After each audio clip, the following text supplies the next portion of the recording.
Hi hello నమస్తే welcome to BRK money control. నేను మీ విజయ్. ఈరోజు మనతో పాటు ఉన్నారు real estate expert Sanjay Nayak గారు ఉన్నారు. ఆయనతో మాట్లాడి మరికొన్ని విషయాలు తెలుసుకుందాం. సార్ నమస్తే. నమస్తే సార్. సార్ ఇప్పుడు హైదరాబాద్లో మనకి ఫ్లాట్ కొన్నా లేదంటే ల్యాండ్ కొన్నా అసలు ధరలు ఎలాగా ఉండబోతున్నాయి అంటారు? హైదరాబాద్ రియల్ ఎస్టేట్ ఏంటంటే ఎప్పుడు కూడా ఏంటంటే పచ్చగా ఉంటుంది. Okay. So real estate market ఎప్పుడు కూడా ఎట్లా ఉంటుందంటే ఎవ్రీ 4 ఇయర్స్కో 5 ఇయర్స్కో లేదా 10 ఇయర్స్కో 20 ఇయర్స్కో వరస్ట్ కేసులో ఒక డెకేడ్ అనుకోండి, అంటే ఒక 10 సంవత్సరాలకి రియల్ ఎస్టేట్లో మార్పులు అనేది చాలా కామన్ అనమాట. మార్కెట్ అప్ అండ్ డౌన్స్ అవుతూ ఉంటాయి. ఇది చాలా న్యాచురల్గా నడుస్తూ ఉంటుంది. సో ఎవరైనా సరే హైదరాబాద్లో ఇన్వెస్ట్మెంట్ చేయాలనుకున్నా, హైదరాబాద్లో ఒక ప్రాపర్టీ కొనాలనుకున్నా కూడా ఏంటంటే ఎప్పటికైనా అది రైట్ టైమే. దానికి మంచి టైం అనేది ఏముండదు, బ్యాడ్ టైం అనేది కూడా ఏముండదు. సో కొనాలి అనుకున్నప్పుడు ఎందుకంటే ఒక మెట్రోపాలిటన్ సిటీ అన్నప్పుడు అది ఆబ్వియస్గా గ్రోత్ అవుతూ ఉంటుంది, డెవలప్మెంట్ అవుతూ ఉంటుంది. సో కొనాలనుకునే వాళ్ళకి ఎప్పుడైనా మంచి టైం. ఇప్పుడున్న మార్కెట్ కండిషన్లో ఏంటంటే లాస్ట్ మనం ఒక 2 ఇయర్స్ నుంచి తీసుకుంటే మార్కెట్ అనేది చాలా స్టేబుల్గా ఉంది, ప్రైజెస్ పెరగలేదు. అంటే ఏవైతే గతంలో ఉన్న ప్రైజెస్ ఉన్నాయో 1.5 ఇయర్ బ్యాక్ 1 ఇయర్ బ్యాక్ ఏవైతే ప్రైజెస్ ఉన్నాయో సేమ్ అలాగే కంటిన్యూ ఉన్నాయి. అపార్ట్మెంట్లో ఒక ఫ్లాట్ మనం తీసుకోవాలనుకుంటే పర్ ఎస్ఎఫ్టీ వచ్చేసి ఇప్పుడున్న మినిమం ఏరియాలో మీరు ఎక్కడ తీసుకున్నా సరే ఓఆర్ఆర్ లోపల 5,500 నుంచి అండ్ ఎబోవ్ ఉన్నాయి ఇంకా స్క్వేర్ యార్డ్. కొన్ని ఏరియాలో మీకు 5,000లో కూడా దొరకవచ్చు, బట్ 5,000 అండ్ ఎబోవ్నే ఎక్కువ ఉన్నాయి అనమాట. సో ఇక్కడ ఏంటంటే వాళ్ళు ఇచ్చే ఇమ్యూనిటీస్ ఫెసిలిటీస్ని బేస్ చేసుకొని ప్రైస్ అనేది చేంజ్ అవుతూ ఉంటుంది. కాబట్టి మనం ఒక ఏరియాలో కొనాలనుకున్నప్పుడు ఆ ఏరియాకి కనెక్టివిటీస్ మంచిగా ఉన్నాయా లేదా, సరౌండింగ్ డెవలప్మెంట్స్ ఉన్నాయా లేదా, సరౌండింగ్ ఎంప్లాయ్మెంట్ ఆపర్చునిటీస్ ఉన్నాయా లేదా, ఇక్కడ రానున్న 10 సంవత్సరాల్లో ఏ విధంగా ఈ ఏరియా పాపులేషన్ పెరగబోతుంది, ఇక్కడ ఇంకా ఎలాంటి కొత్త కొత్త ఆపర్చునిటీస్ ఎంప్లాయ్మెంట్ రాబోతుంది, వీటిని బేస్ చేసుకొని మనం ఇన్వెస్ట్మెంట్ చేసుకోవచ్చు, కొనుక్కోవచ్చు. సో అపార్ట్మెంట్ ఫ్లాట్కు ఉండే డిమాండ్ ఎప్పుడు అపార్ట్మెంట్లో ఫ్లాట్కు ఉంటుంది. యాజ్ వెల్ యాజ్ ఇప్పుడు అగ్రికల్చర్ ల్యాండ్ తీసుకుంటే ఏమవుతుందంటే సిటీ లోపలైతే అందరు కొనలేరు కదా. సో సిటీ దాటే మనం బయటికి వెళ్ళాలి. సో సిటీ దాటిన తర్వాత ఎక్కడ అంటే మినిమం ఒక 50 to 100 kilometre radius. Okay. 50 kilometre radius లోపల మీరు కొనాలి, ఒక ప్రైమ్ లొకేషన్లో కొనాలన్నప్పుడు ఏమవుతుంది, మినిమం వచ్చేసి మీకు ఎకరం ఒక 80 lakhs అండ్ ఎబో ఉంటుంది. అది ఒకవేళ హైవే ఫేసింగ్ ఉంది లేదా రేడియల్ రోడ్ కనెక్టింగ్ రోడే ఉంది, పెద్ద రోడ్కి బస్సులు వెళ్తూ ఉన్న రోడ్డుకు ఉందంటే మినిమం వచ్చేసి 1 CR ఎబో ఉంటుంది. కొన్నిసార్లు కొన్ని కేసెస్లో కొన్ని ప్లేసెస్లో కొంచెం తక్కువ ఉంటుంది, 80,000 70 అంటే 80 లక్షలు 70 లక్షలు కూడా దొరకవచ్చు. బట్ ఇప్పుడున్న మార్కెట్ కండిషన్ ఏంటంటే చాలా ఫాస్ట్గా ఉంది కాబట్టి ఈ టైంలో మనం సిటీ సరౌండింగ్లు ఎక్కడ కొనగలితే అక్కడ కొనవచ్చు. ఇప్పుడే ఈ ఆపర్చునిటీ ఉంది. ఇంకా అంతకన్నా తక్కువలో కావాలంటే కూడా దొరుకుతాయి. ఎక్కడ ఇంకొంచెం డిస్టెన్స్ వెళ్ళాలి, అంటే దూరం ఎంత వెళ్తే అంత తక్కువ ధరలో. ఎస్, అంటే దూరం ఒకటే కాదు, దీనికి ఇంకొక పాయింట్ కూడా ఉంటుంది, డెవలప్మెంట్స్ కూడా ఇంపార్టెంట్. అంటే ఒక ఏరియా ఎట్లా పెరుగుతుంది అంటే దూరం ఉందా దగ్గర ఉందా అన్నది మ్యాటర్ కాదు. ఆ ఏరియాకి అంటే సారవంతమైన నేల ఉందా లేదా, అక్కడ నీళ్లు మంచిగా ఉన్నాయా లేదా, అండ్ ఆ తర్వాత ఏంది గవర్నమెంట్ నుంచే మన సపోర్ట్ ఉండాలి లేదా. అంటే జనాలు ఎక్కడొచ్చి ఉంటారు, ఇప్పుడు హైదరాబాద్లో ఉన్న వాళ్ళు లోకల్ పీపుల్ కంటే బయట నుంచి వచ్చిన వాళ్ళు ఎక్కువ మంది ఉన్నారు. అంటే ఆంధ్ర కావచ్చు, ఇటు కర్ణాటక కావచ్చు, మహారాష్ట్ర కావచ్చు, ఆల్ ఓవర్ ఇండియా నుంచి వచ్చిన వాళ్ళు ఎక్కువ మంది ఉన్నారు ఇక్కడ, అవునా కదా. సో ఇక్కడ కూడా ఏంటంటే మనం ఒక ఏరియా ఎప్పుడు డెవలప్మెంట్ బాగా అవుతుందంటే ఆ ఏరియాలో ఆపర్చునిటీస్ ఉండాలి. అంటే దీంట్లో ఒక అనాలిసిస్ ఉంటుంది, మీరు వినే ఉంటారు ఇది.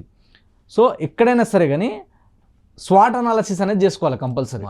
స్వాట్ అంటే ఏంది, ఎస్ అంటే ఒక ఏరియాకి స్ట్రెంత్ ఏముందన్నది తెలుసుకోవాలి. అంటే ఒక ఏరియాకి స్ట్రెంత్ ఏముంటుంది, అక్కడ కాస్ట్ ఆఫ్ లివింగ్ కావచ్చు, అక్కడ ఉండే అట్మాస్ఫియర్ కావచ్చు, అక్కడ ఉండే న్యాచురల్ రిసోర్సెస్ కావచ్చు, ఇవన్నీ స్ట్రెంత్ కిందికి వస్తాయి. తర్వాత నెక్స్ట్ ఏమొస్తుంది, స్వాట్ అంటే డబుల్ వస్తుంది. అంటే ఏమొస్తుంది, వీక్నెస్. అంటే ఆ ఏరియాకి వీక్నెస్ ఏమున్నాయి. కొన్నిసార్లు ఏమవుతుంది అంటే ఇప్పుడు మనం హైదరాబాద్లో తీసుకుంటే ఈ హైడ్రా ఎఫెక్ట్ అని చాలామంది భయపడ్డారు. ఎందుకు, చెరువులు, కుంటలు, నాలాలు, కాలువలు, అవునా కదా. సో ఇవి ఎక్కడైతే ఉన్నాయో ఇవన్నీ కూడా ఏంటంటే మనకి వీక్నెస్. దానికి అట్లాంటి దగ్గర ఉన్నప్పుడు ఏమైతే ఇవాళ కాకపోయినా రేపు ఏదైనా ప్రాబ్లం రావచ్చేమో అన్న ప్రాబ్లం ఉంటుంది. అండ్ ఒకవేళ అక్కడ ఎక్కువ మనకు పొల్యూషన్ ఉన్నా లేక వాటర్ లేకపోతే అది దాని వీక్నెస్. దాని తర్వాత ఏముంది, అంటే ఆపర్చునిటీస్ ఏమున్నాయన్న చూడాలి ఫస్ట్. ఆపర్చునిటీస్ అంటే ఇప్పుడు ఇక్కడ మార్కెట్ ఏ విధంగా ఉంది, నెక్స్ట్ 5 years 10 yearsలో ఎలా పెరగబోతుంది, పెరగడానికి ఏమేమి ఆపర్చునిటీస్ ఉన్నాయి, ఏమేమి స్కోప్ ఉందన్నది చూసుకోవాలి. యాజ్ వెల్ యాజ్ ఈ రోజున్న ఈ ప్రైస్కి ఈ రోజున్న ఈ మార్కెట్కి ఇక్కడ రీచ్ అవ్వడానికి ఎంత డ్యూరేషన్ పట్టింది, ఈ క్యాలిక్యులేషన్ చేసుకోవాలి. తర్వాత లాస్ట్ వచ్చేసిందంటే థ్రెట్స్ ఆర్ ఛాలెంజింగ్. అంటే అక్కడ ఏమన్నా ఇంకా ముప్పులు ఉన్నాయా, ఎట్లా అంటే ఇప్పుడు ఇందాక మనం మాట్లాడుకున్నట్టు ఏమైనా పొల్యూషన్ కంపెనీస్ కానీ లేవా ఏదైనా మనకి బాగా వరదలు వస్తే కొట్టుకుపోయేటట్టు లోతట్టు ప్రాంతాలు ఏమైనా ఉన్నాయా, కొండలు గుట్టలు రాళ్ళు రప్ప లాంటిది ఏమైనా ఉన్నాయా, లేదా అక్కడ ఏమైనా అడవి ప్రాంతం ఎక్కువ ఉందా, లేదా జంతువులు ఏమైనా వస్తాయా, ఇంకా చెప్పాలంటే దొంగలు ఎవరైనా వస్తారా. సో ఇట్లాంటి చాలా ఫ్యాక్టర్స్ ఉంటాయి అన్నమాట. అందుకే ఈ స్వాట్ అనాలిసిస్ అనేది చాలా ఇంపార్టెంట్ పాయింట్. ఇది బిజినెస్లో కావచ్చు, అదేవిధంగా లైఫ్లో, రియల్ లైఫ్ అయినా సరే. ఏదన్నా మనం ఒక ఇన్వెస్ట్మెంట్ చేయాలన్నా, ఇంకేదైనా ప్లానింగ్ చేయాలన్నా ఈ స్వాట్ అనాలిసిస్ చేసుకున్న తర్వాతనే మనం ఇన్వెస్ట్మెంట్కి వెళ్ళినప్పుడు సేఫ్ ఉంటుంది. సో మీరు ఇన్వెస్ట్మెంట్ చేయాలనుకున్నప్పుడు అది అపార్ట్మెంట్లో ఫ్లాట్ కావచ్చు, ఇండిపెండెంట్ హౌస్ కావచ్చు, లేదా మీరు ఒక విల్లా కట్టుకోవచ్చు, లేదా అగ్రికల్చర్ అండ్ ఎనీథింగ్. ఈ స్వాట్ అనాలిసిస్ చేసుకున్న తర్వాతనే మన బడ్జెట్ ఎంత ఉంది, మనం ఎందుకోసం కొంటున్నామో మనం తెలుసుకొని పోవాలి. ఓకే, అట్లా మనం కనుక ప్లానింగ్తో, ఒక ప్రిపరేషన్తో వెళ్ళగలిగితే మన మనీ, మన టైము, మన ఎనర్జీ, మన ఎఫర్ట్స్ సేవ్ అవుతాయి. అంటే హైదరాబాద్లో పెరుగుతూనే ఉంటాయి అంటారా ధరలు? మనకు తెలిసి ఇంకా అంటే లైక్ ఎందుకంటే ఆల్మోస్ట్ హైదరాబాద్ని ఒక ఏమంటారు, ముంబైకి సంబంధించిన ఒక సిటీగా అందరూ పరిగణిస్తారు అనమాట. ముంబై తర్వాత హైదరాబాద్ అంటారు ఎవరైనా కానీ, లేదంటే బెంగళూరు అంటారు. సో పెరిగే అవకాశం ఉంటాయంటారు ఇంకా ధరలు? ఖచ్చితంగా ఉంటాయి. ఇప్పుడు ముంబై అనేది ఏంది, ఇండియాకి ఎక్కువ శాతం రెవెన్యూ జనరేట్ చేసేది ఎక్కడ అంటే మనకి ముంబై నుంచి అంటారు.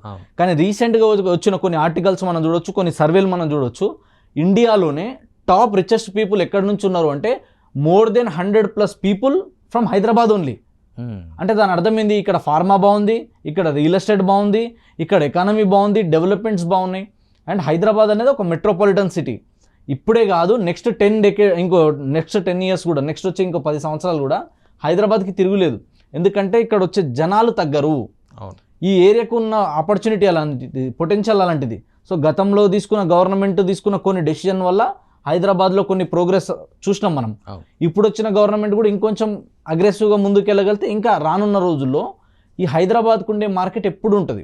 అండ్ కంపేర్ టు రీసెంట్గా ఇంకో ఆర్టికల్ కూడా నేను చదివిన.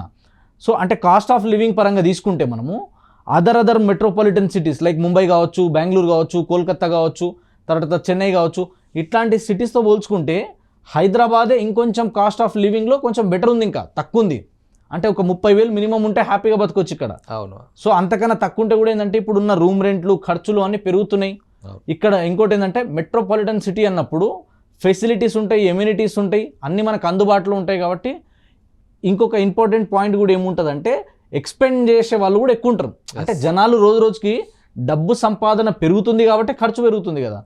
కాబట్టి ఎవరైనా సరే హైదరాబాద్లో ఇన్వెస్ట్మెంట్ చేయాలనుకున్న వాళ్ళు మీరు ఎక్కడైనా కొనుక్కోవచ్చు హైదరాబాద్లో. ఒకటి ఏంటంటే క్లియర్ టైటిల్ ఉందా లేదా, రైట్ ప్రాపర్టీయా కాదా, తర్వాత వచ్చేసి రైట్ లొకేషనా కాదా, ఇది తెలుసుకొని మన బడ్జెట్ తగ్గట్టు మనం ప్లాన్ చేసుకుంటే హైదరాబాద్లో ఎలాంటి తిరుగులేదు. అండ్ ఒకవేళ అగ్రికల్చర్ ల్యాండ్ కొనాలనుకున్నా సరే ఇది రైట్ టైం. నెక్స్ట్ 10 years మాత్రం మీరు బ్లైండ్గా ఫిక్స్ అయిపోండి. 5 నుంచి 10 సంవత్సరాలు వెయిట్ చేస్తే ఇవాళ మీరు లక్షల్లో పెట్టి కొన్న ఎకరం కోట్లలో బలుకుతుంది. ఇది మాత్రం గ్యారంటీ.